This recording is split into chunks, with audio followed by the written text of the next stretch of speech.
Steve Buechler has had a 40-year career as a professor of sociology, specializing in the study of women's social movements, social movement theory, and critical sociology. In 2016, he was diagnosed and successfully treated for acute myeloid leukemia. He then became a multifaceted volunteer in the cancer community and a caregiver for his spouse living with cognitive impairment. Most recently, he has become a student performer in the Twin Cities Improv community. His presentation today will be Caring for People with Memory Loss, What's Improv Got to Do with It? Please join me in welcoming Dr. Buechler.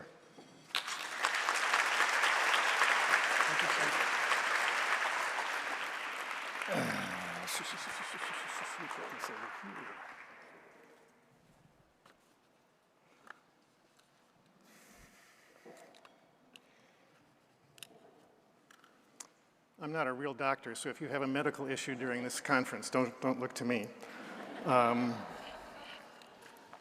Also, my disclosures, I'm originally from Wisconsin, and I assume that's why I did not get a U of M t-shirt to appear up here. But I want to thank you, Joe, for that gracious introduction. Some of it is true. But good morning, welcome to the conference, and hello to all the Zoomers out there. We don't want to forget about you, but we're glad you're here. So here's the plan. First, I'm going to describe some coping skills that sustained me as a caregiver for my spouse with dementia. Then I'll summarize her journey and my caregiving efforts. Next, I'll describe some improv principles. And finally, I'll explain how they can inform caring for people with memory loss. Along the way, we'll do a few simple improvised exercises, if you agree, to keep everyone awake. But first, a little background on me. In 2016, as Joe mentioned, I was diagnosed with a lethal blood cancer called acute myeloid leukemia. I was treated with harsh chemotherapy and a stem cell transplant that gave me a healthy new immune system. It worked perfectly, and I remain cancer-free almost 10 years out. Thank you much.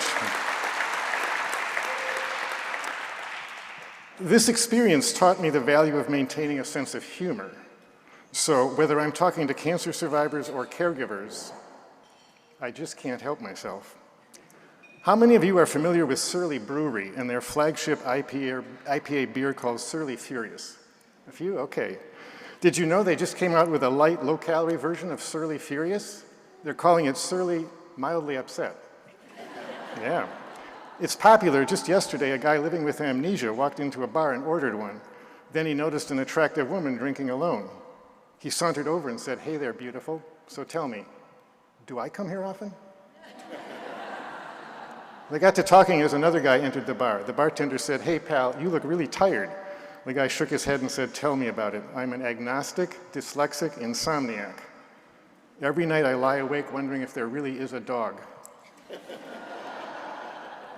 Then a friend of his walked into the bar, sat down, and began rearranging the cocktail napkins in a neat stack. The bartender asked, "Hey, buddy, what are you doing?" The guy said, "Oh, sorry, I have CDO. It's just like obsessive compulsive disorder, but with all the letters in alphabetical order." Finally, a man ran into the bar and cowered in a back booth.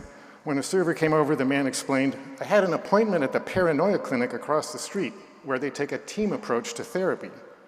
But after I checked in, I lost it when the receptionist said, 'Please have a seat. They'll all be out to get you shortly.'" Thanks very much. You've been a great audience. Don't encourage me. I've got a million of them. Trust me. We don't have the time.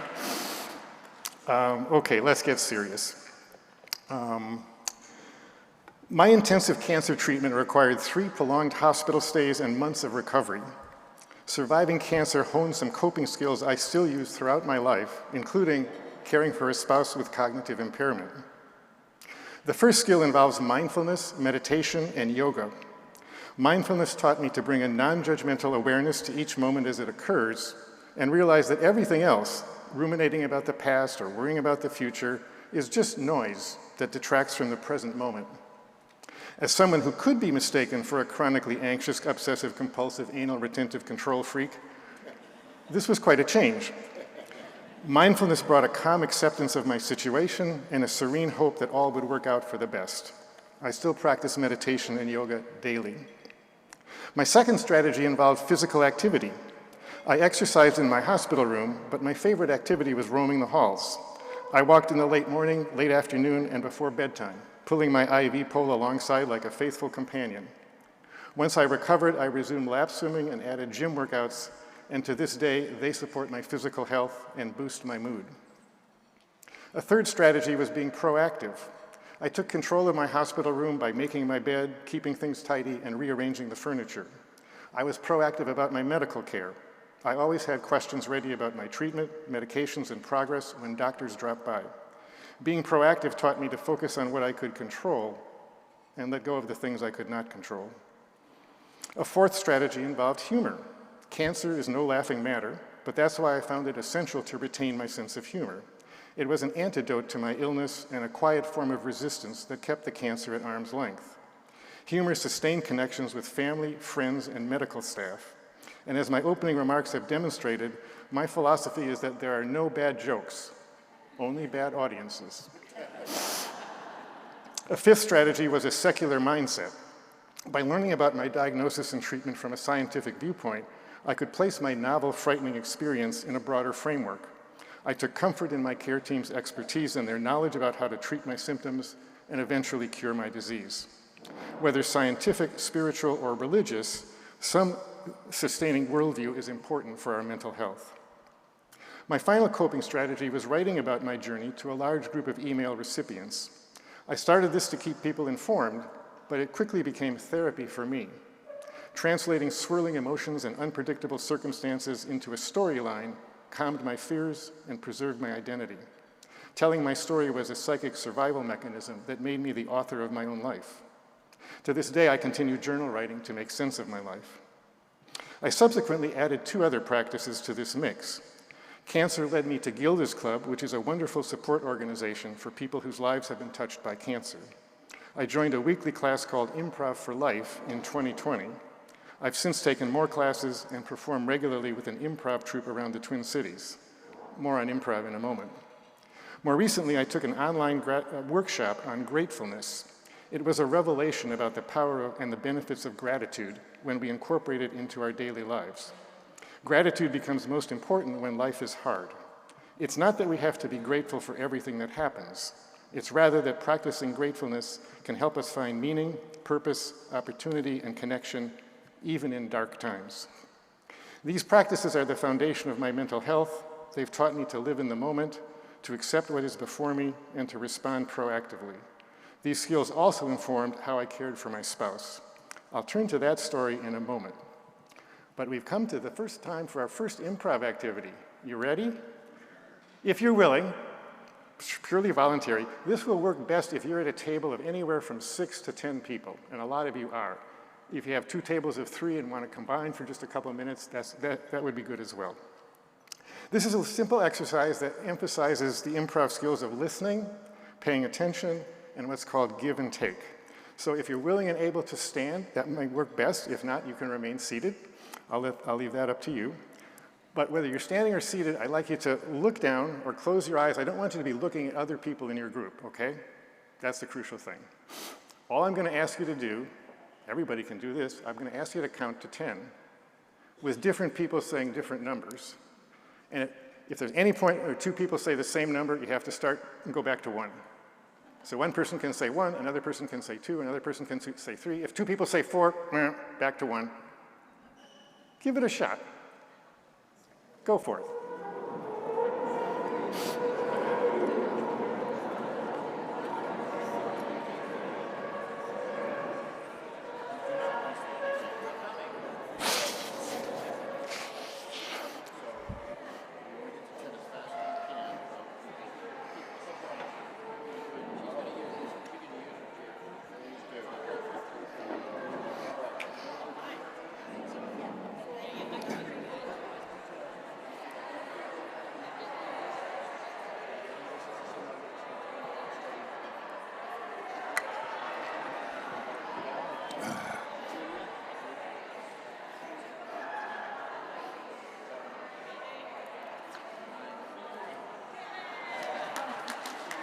Okay, go to 20, you people. You were too fast to 10.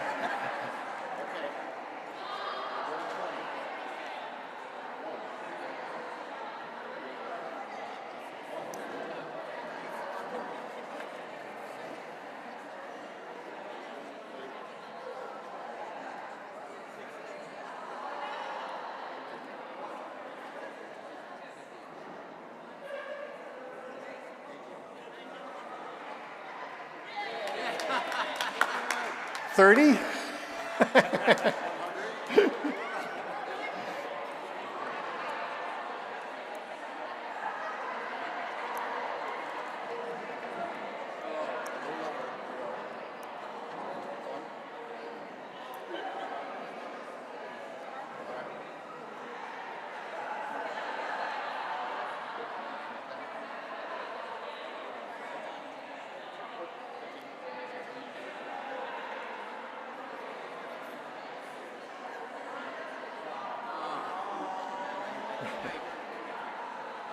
Well, congratulations, you are now officially an improviser.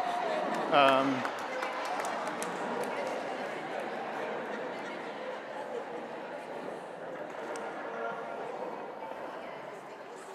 saw a lot of groups sitting down after a while, and I don't know if that means you got to 10 or you gave up. I couldn't tell. This group got to 10 at least twice, and they were pushing for 20. They did 20, excuse me, I did 20. Like a lot of life, that's not so much about the outcome as it's about the process and having some fun, but also sensing if you can get the feel of this group without seeing people, without looking at people, can you just kind of catch a vibe and know who's going to speak next and find your turn, and try not to talk over each other. So hope you had a little bit of fun with that. Where are we? We're going to go to the next. This is the lady in question. This is my wife, Sue. I've looked at that picture a lot, but I've never seen it quite that big. That's interesting to see. Sue and I were together for 41 years, and as a psychotherapist, she helped numerous women who were survivors of incest and sexual abuse. She retired in 2011 and pursued various hobbies after that. There we go. Now, even as I was recovering from cancer treatment in 2016, Sue was displaying cognitive problems. She was on several medications and couldn't remember to take them or whether she had taken them on a given day or not. She previously followed the stock market and actually made some occasional trades which did quite well, but she lost the ability to follow the market as her cognitive ability slowly but inexorably faded away.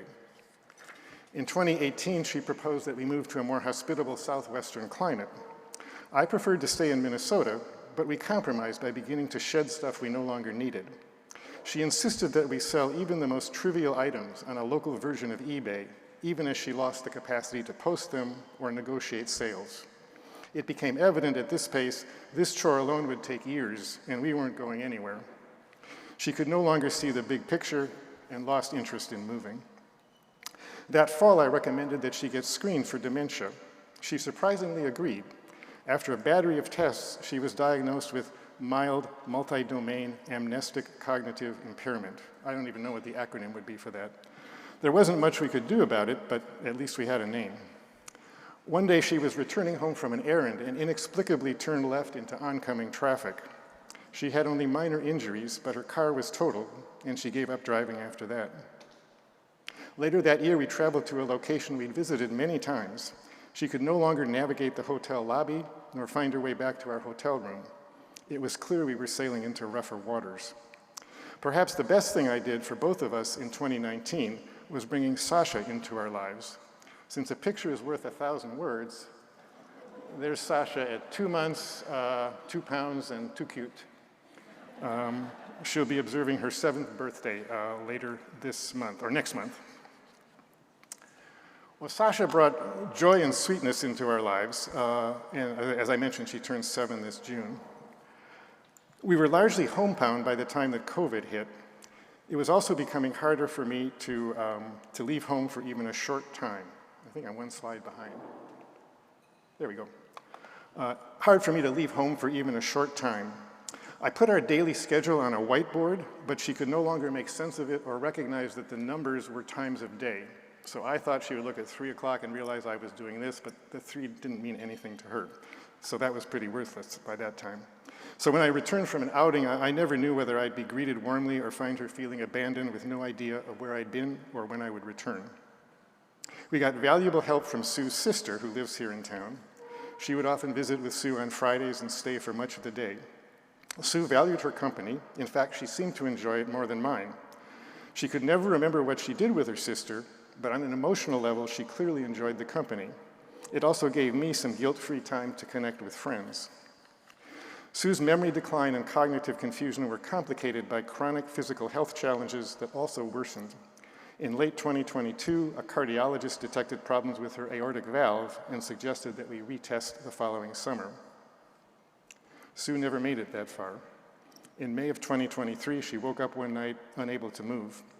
I called 911 and she went to the emergency room and then the ICU. She peacefully passed away 6 days later.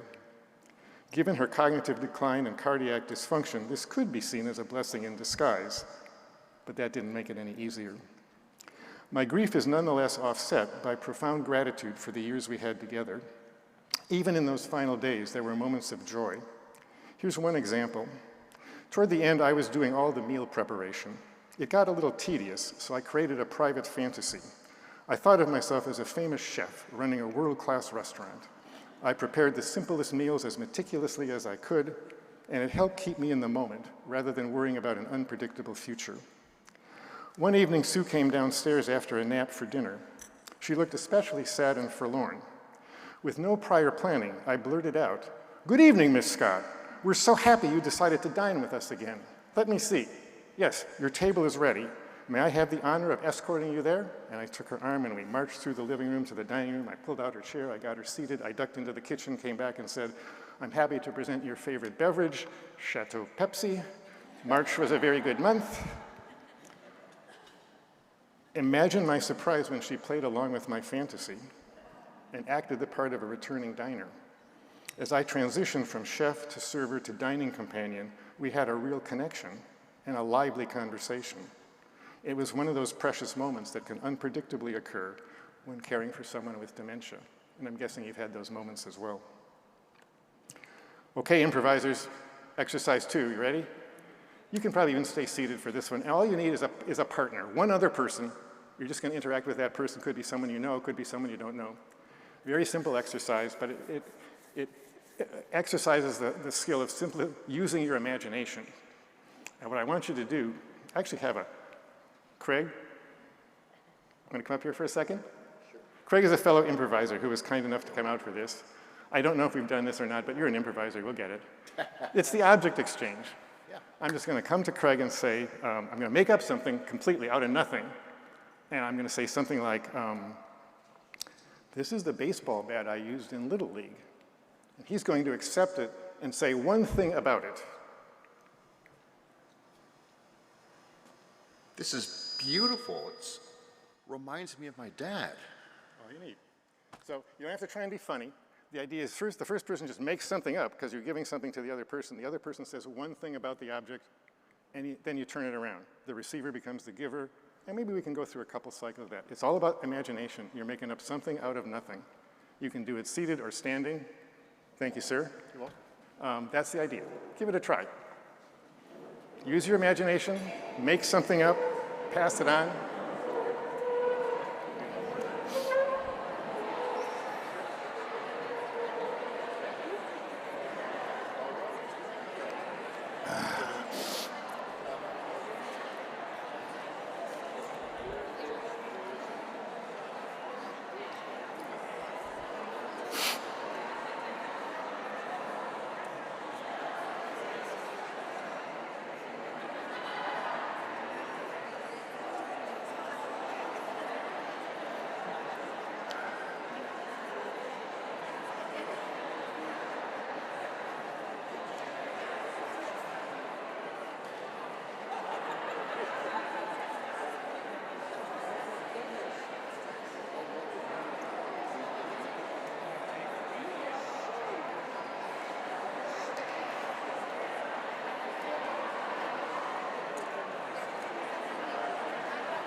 Okay. Okay, well done. Hello, hello. You can stop now. You just graduated from Improv High School. You've done 2 exercises. Very good. As I looked around, I'm not sure all of you were doing the exercise. I think some of you were just talking amongst yourselves. We don't call that disobeying, we call that improvising, so good for you. But back to the story. We left off with that restaurant game that I shared with Sue. And I'm convinced that the impetus for that restaurant game was my training in improv. I faced an unhappy lady. I improvised a response that banished the sadness and forged a connection. It may have been a shared fantasy, but it was a real connection, and that's what counts.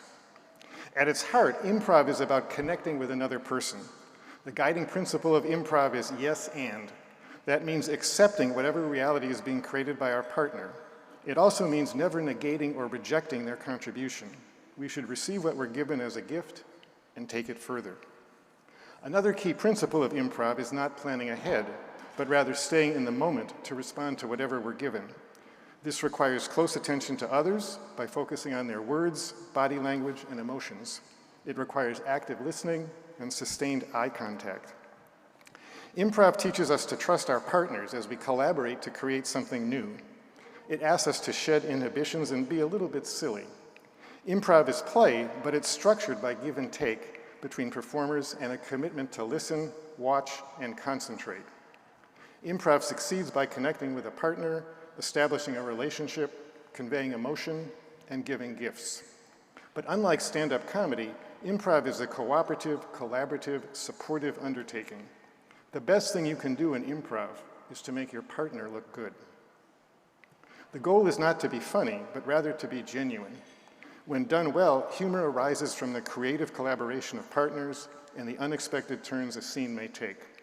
Research has shown that humor and laughter generated by improv has physical and psychological benefits for those watching, learning, or performing improv. The spontaneity of improv is its hallmark.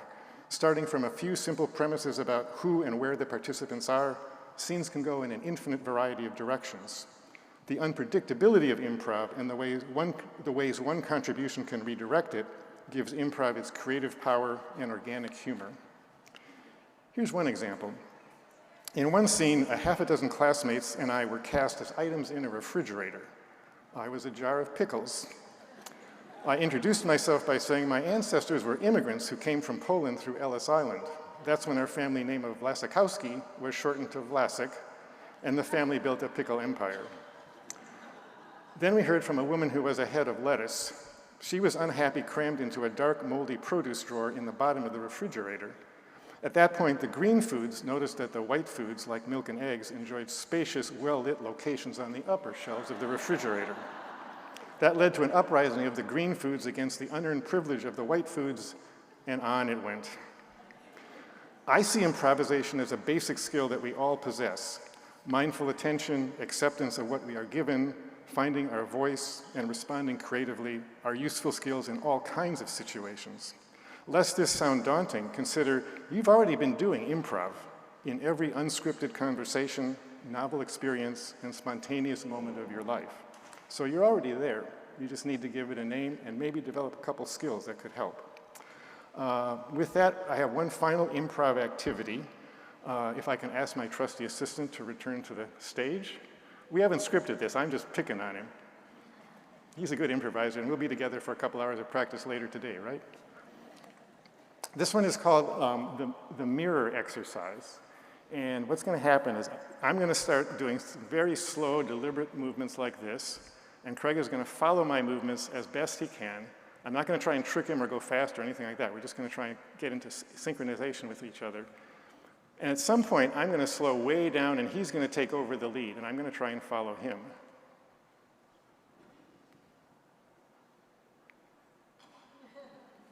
And now we're going to try and get to a point where neither one of us is leading, but we're doing it simultaneously. I'm not following him, he's not following me. We're just in sync with each other, so there's no leader and no follower. That's the ultimate if you can get so no one's leading, no one's following. You're just perfectly in sync. Thank you, sir. So if you have a partner, you can do this sitting down or standing up, your choice. Again, go slowly, take your time, but see if you can mirror exactly whatever movements your partner is doing. Take your time.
Well, congratulations. That's 3 exercises you've done, and you all passed.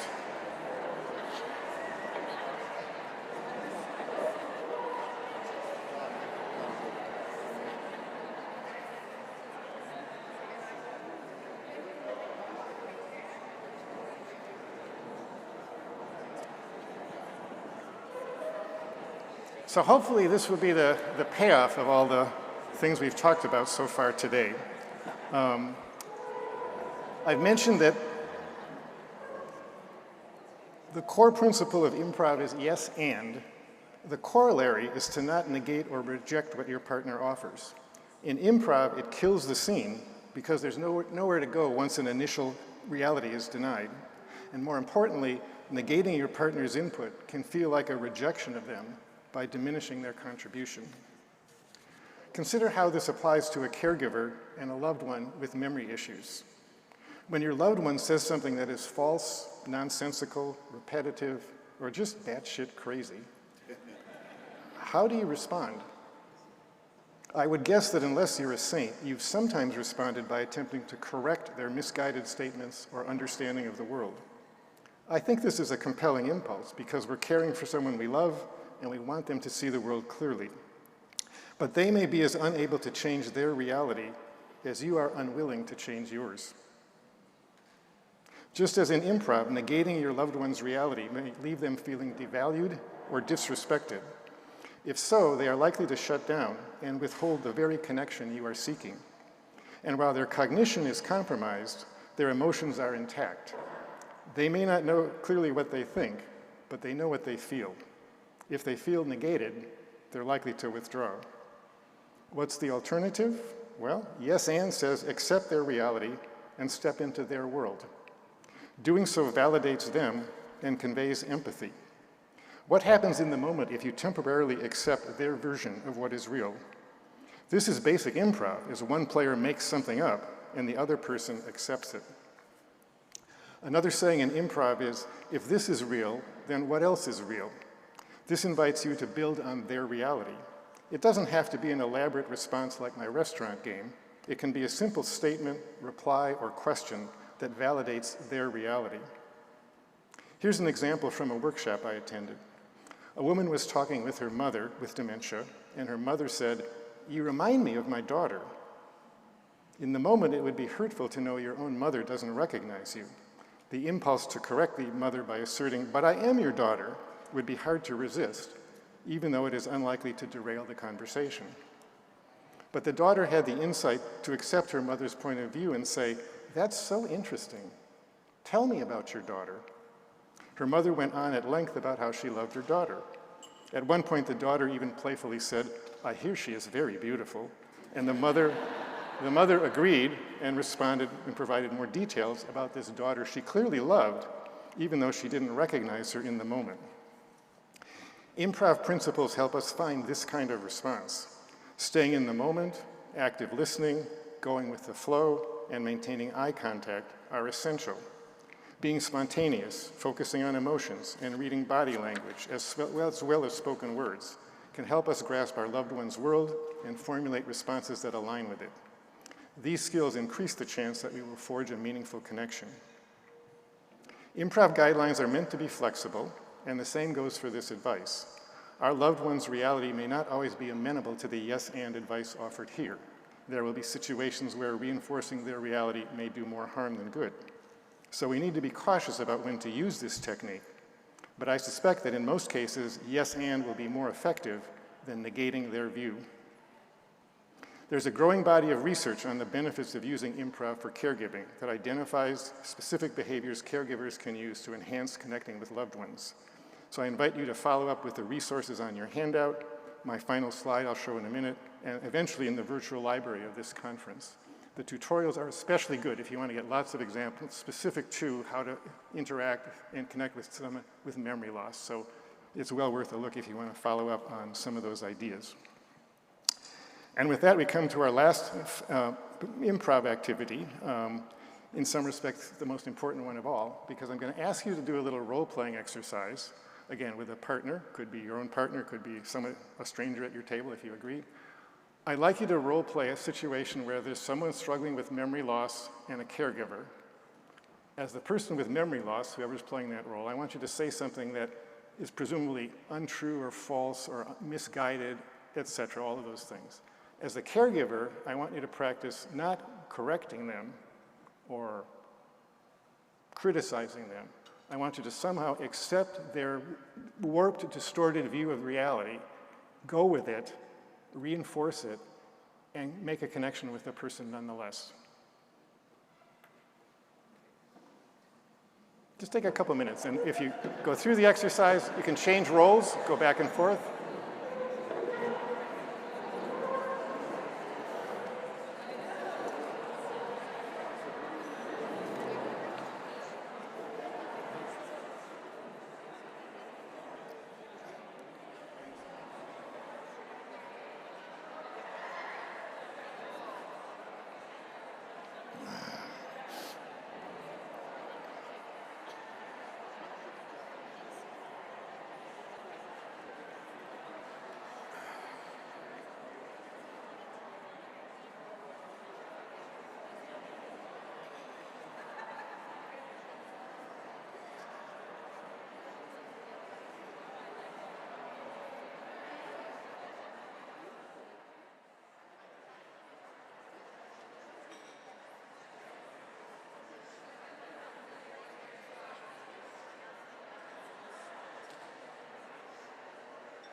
Okay, you now completed your fourth improv exercise.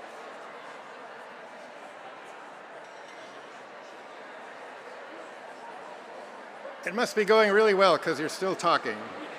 I appreciate that. Let me bring you back for just a quick wrap up here.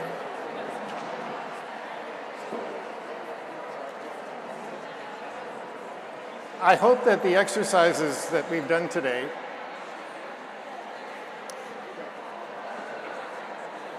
I've lost control of my crowd, I can tell. I hope the exercises we've done today have given you a little glimmer of what improv is like and a bit of a sense of how it can be used in caring for loved ones. I'll mention one example I heard recently in a support group about a woman who was caring for her husband. And every morning when her husband got up, he said, "I want to go and see my mother." Well, his mother had died 20 years ago, lived in Georgia, and it was obviously not going to happen. But rather than saying, "Oh, Will, your mother died," or "it's too far," or something like that, she said, "You know, Will, that's a really good idea, but I checked the weather forecast, and there could be a tornado on the way to Georgia, so let's put it off until tomorrow." And he said, "Okay." And of course, by tomorrow, he didn't remember it. So he made the same request. And she said, "Oh, I got to take the car in for an oil change today." Distraction, diversion, classic technique. And his memory was such that he never remembered from one day to the next. And it allowed them to go on day after day. He could still ask his question, and she didn't deny it, but she found a way of just getting around it and subverting it, and it kept their relationship kind of on an even keel. So that's the kind of thing that I'm thinking of here, that I'm hoping you can take away, not so much from what I'm saying, but from those tutorials and some of the research. So again, I would recommend you take a look at that stuff if you care to follow up. With that, let me wrap up here with just a quick conclusion. And in the spirit of my opening remarks, I'll just put it this way. A guy walks into the rooftop bar of a downtown hotel. He sits at the bar next to a good-looking guy with a square jaw wearing horn-rimmed glasses. Glasses guy says, "Do you know what a special day it is today?" Our guy says, "Huh?" Glasses guy says, "For today only, the planets in our solar system are aligned in such a way that the Earth's gravity is greatly reduced." Our guy says, "Yeah, right." Glasses guy says, "Here, I'll show you." He goes to an open window, jumps out, gently drifts down 20 stories to street level. He runs back in, hops on an elevator, goes back to the rooftop bar. Our guy is so impressed, he decides to try it. He jumps out the window and immediately plunges at terminal velocity to a gory death on the sidewalk below. The bartender shakes his head and says, "You know, you can be a real jerk when you're drunk, Superman." That's all I got.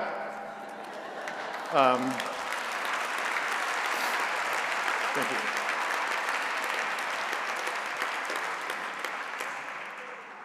Those tutorials I mentioned are really good. The first one runs about 12 minutes, and it's narrated by two improvisers who talk explicitly about the things I've been talking about, how to connect with your partner through improv.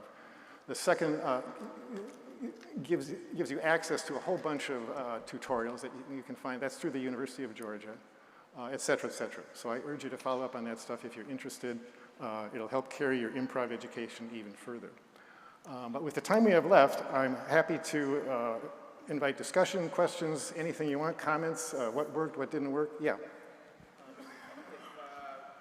I or we wanted to share this with a group of caregivers or whatever, is that first video a good thing that would give them a feeling for it, or what would you suggest? The first one is probably the most succinct. They make a lot of points. It's only about 10 or 11 minutes long. And if that catches their attention, or if they're interested in that, maybe go to the other ones, and they can take a deeper dive into it. Yeah, the first one is really, really good. We have some questions on Zoom too that we want to go. And if you have questions here, if you could write them down, that would be great. So we can use, we have note cards on all the tables.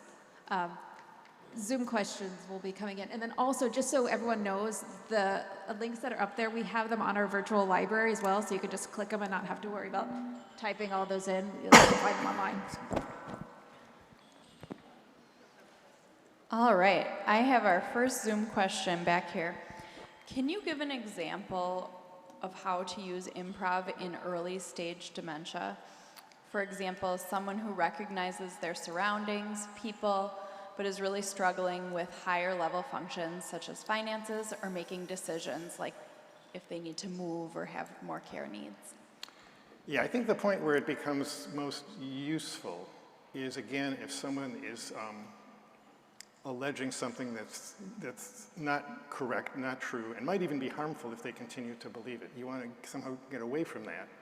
But again, if you deny it, it's likely to push them away. So again, to find some way of accepting what they're saying, but misdirecting, redirecting, bringing up another subject, moving their mind away from it in a way that preserves the connection that you're having with them. So you're not saying, no, no, no, no, no, that's wrong. You're saying, yeah, I know, but, and then try and find something. I can't think of anything specific of that early stage when the person is more verbal and more comprehending. But I think that's the general strategy I would try, whatever the stage that they might be in. I don't know, anybody have suggestions of how you might do this in the early stages when people are still somewhat functional or more functional than they are likely to become later? Yeah.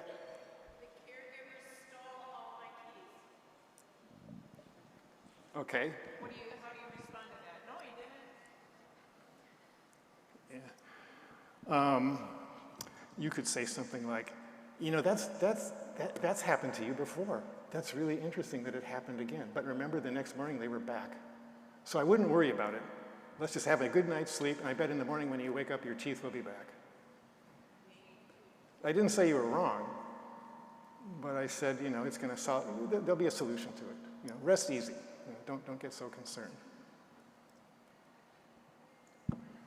Everyone, just a quick point here in the audience. If you are going to say something, either the speaker repeats it or do it on mic so everyone can hear.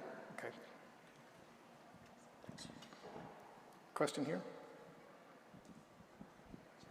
Thank you. Thank you, Steve. This was really great. And what I'm taking away from it is that I can do this. I'm the class clown of Battle Lake High School, 1963, so I have a history of being funny. But we recently moved into Park Shores in St. Louis Park, and we have a guy, I think his name is Steve Ray, comes and does improv once a month, and that's really been fun for Terrific. Myself and my husband who has Alzheimer's. Thank you so much. Yeah. Stevie Ray is the comedy house where I was trained, and he's very funny, and he does a lot of that kind of public service work. I know he works with so-called, do we still call them juvenile delinquents or whatever, or kids who are wayward kids, let's put it that way. And I know he visits several groups, and he recently became he said they're not called a substitute teacher, they're called something else, alternative teacher. And so he walks into classrooms with people who are going to give him a lot of guff, and he manages to work well with them. So yeah, if you have an opportunity to see him work, or go to his show sometime, it's a good example of improv at work. Thank you. We have another question. Any improv recommendations for dealing with the constant nagging worry and questions about lost items? It's really hard to hear clearly with the echo in here. I'm sorry. Oh, sorry. Any recommendations for how to deal with the constant nagging worry or questions about lost items? I heard constant nagging. Nagging worry. Words. Oh, worry. This is my question, so I'll ask Okay. it. So thank you. Do you have any improv recommendations for dealing with that constant nagging worry and questions about lost items? For example, purse, keys, cat, phone.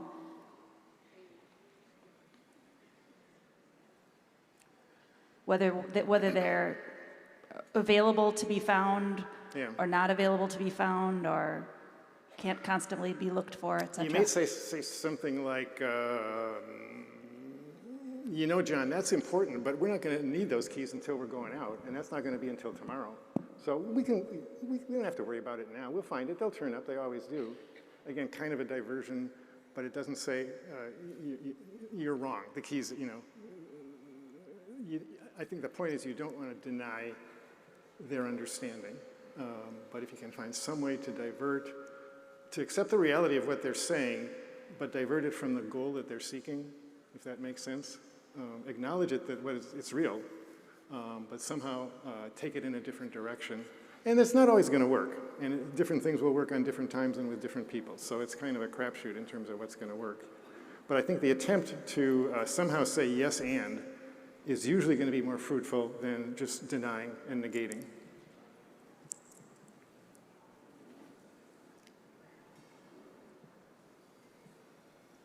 My escape from all the tough questions is to say, it's improv, folks, make it up.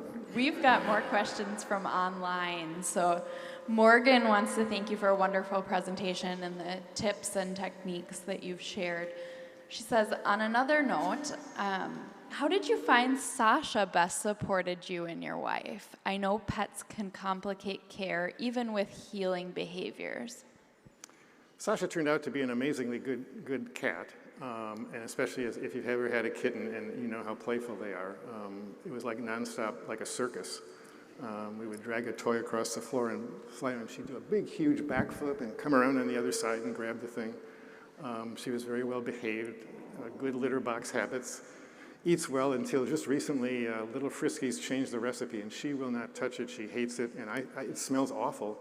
And I'm trying to find a cat food she'll eat. So if you know any good wet cat foods in a can, let me know after the talk, because I'm working on that.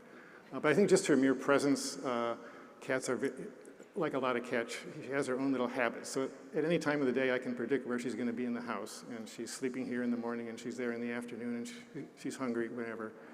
And frankly, now that Sue is gone, Sasha has become incredibly important to my mental health and well-being.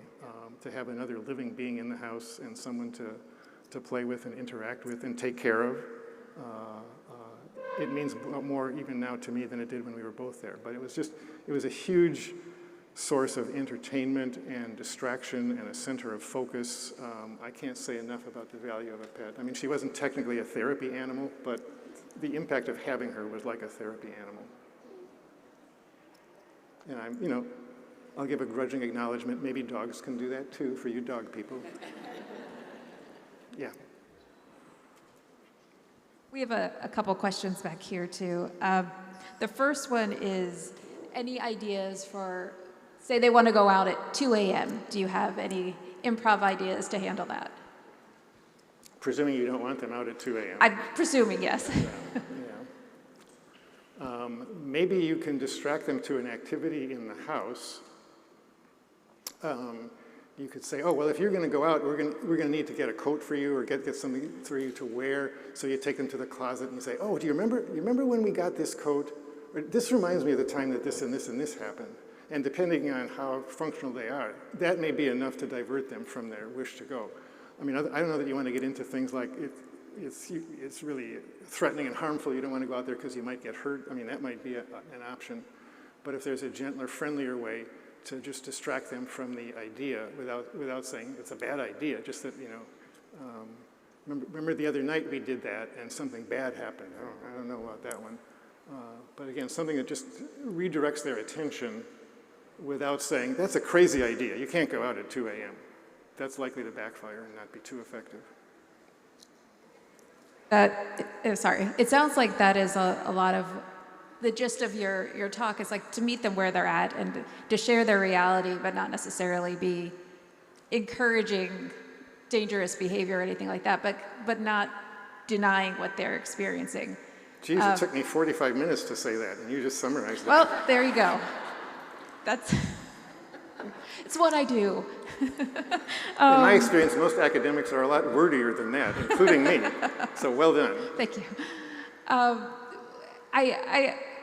I also wanted to say, just that we have some other presentations later that talk about how to handle some behaviors as well. So some of your questions might get answered for that, because I see we have a few coming through, and I'm sure we probably will start to, well, we are running close on time. I know this gentleman here had a question, so I will let him ask real quick, and then that'll probably be our last question. Katie, do you have another Zoom question? Yeah, we've got a few more Zoom questions, Okay. but if we don't have time, we can repurpose them for the next talk. Okay, I mean, if you want to ask, Okay. ask one of yours, and then we'll ask yours. All right. Jim from online says, guilt is probably a common issue with caregivers who need to split their time. Can you talk a little bit about how you relate to this? I mentioned briefly in the talk that Sue had a sister who lived here in town and sort of took over the caregiving duties at least one day a week, and that gave me some really guilt-free time to do what I wanted to do.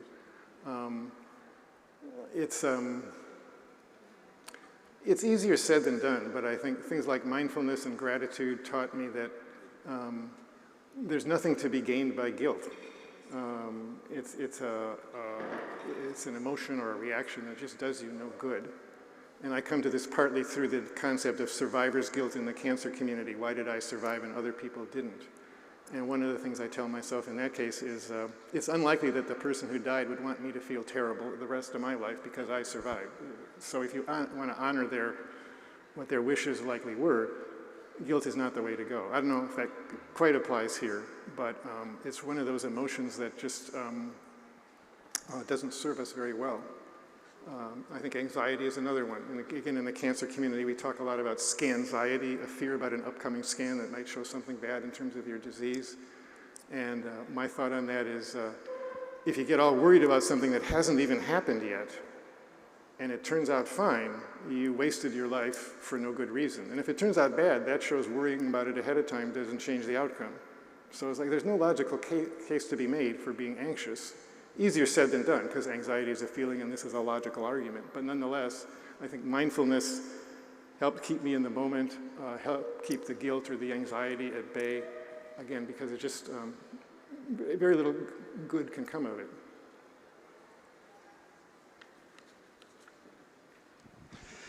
I just wanted to share something I heard this week that just seemed very appropriate for this conference that I was coming to. So Sonny Rollins passed away this week. Sonny Rollins is a jazz tenor saxophone player, master improviser.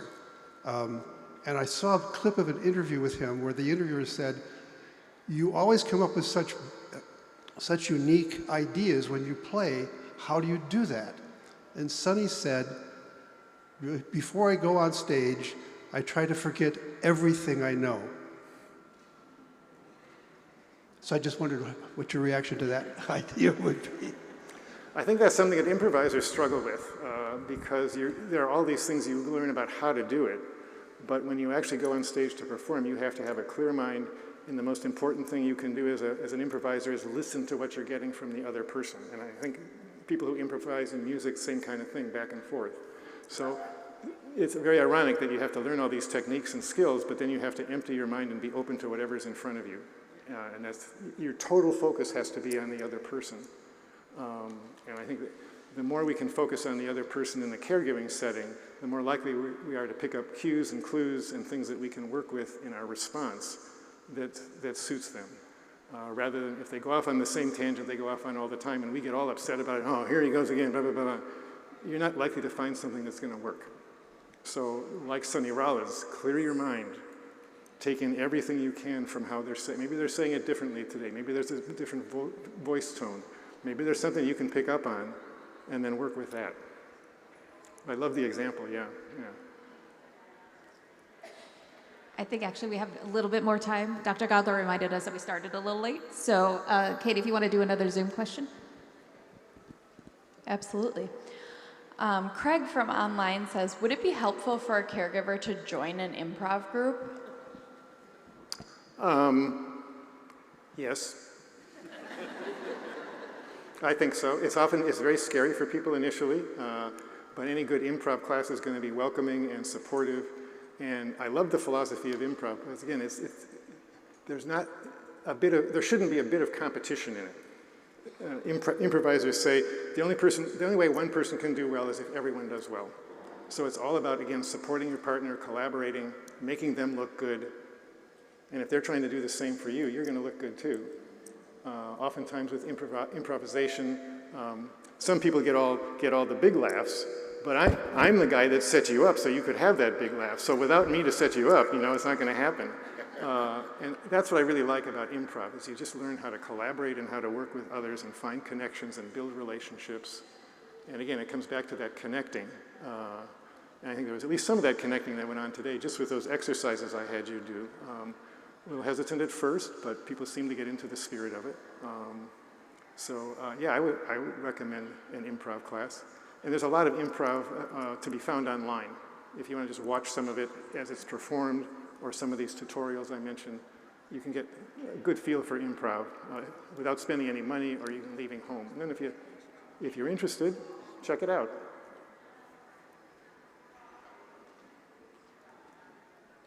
Do you have another? Yeah, I actually have another great one online.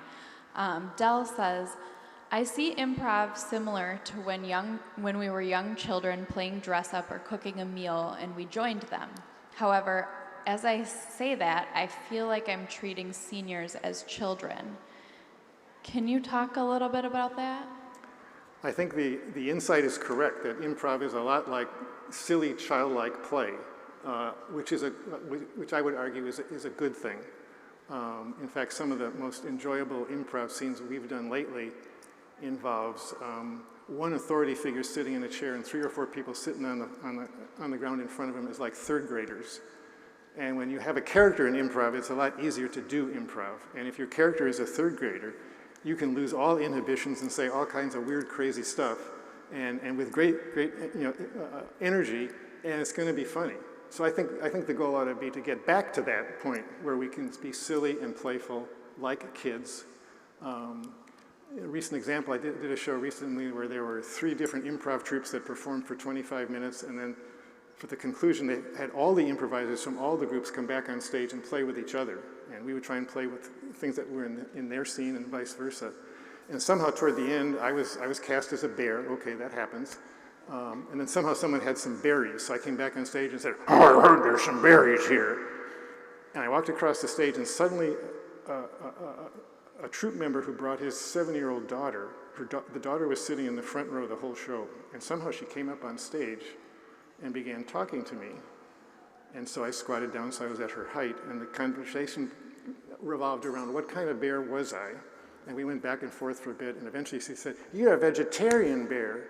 So I went through, does that mean I can't eat ribs and blah, blah, blah, blah, blah?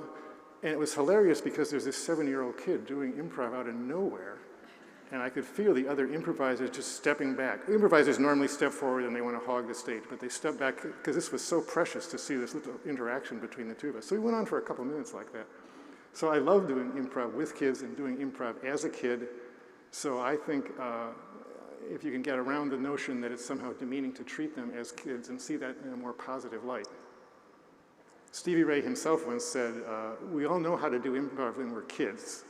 It's sort of beaten out of us, but if you can get back to that time when we were just playing in the sandbox, and I'm the knight and you're the dragon and we do silly stuff and make it up. And the laughter that produces, it's the most cathartic thing in the world. It's so good for our mental health to laugh. And not at someone or not at someone else's misfortune. Improv is all about, you can punch up and make fun of important people, but you never punch down and make fun of homeless people or groups that are disadvantaged. All right, well, thank you so very much. We appreciate your talk. If you have other questions, let us know. We'll have a break. I see Dr. Gogler is coming up to say some words as well. So I'll let you finish so up. very much. Yep, sorry about that. Yep, thank you. Wonderful. Great way to kick off the day. Thank you, Steve, so much. So why don't we reconvene 10:15. I know it's a little bit shorter break. That's my fault. I went a little bit longer this morning, but I wanted to make sure Dr. Buechler had time to answer all your great questions. Make sure to visit the exhibit room. But again, we'll start the program again at 10:15. Thank you, everybody. Thank you so much. Also, while I have your attention a little bit, we did do an improv training Emory University actually did it. We partnered with them. So if you have questions about that, let us know, and we can point you in the direction of some resources for that.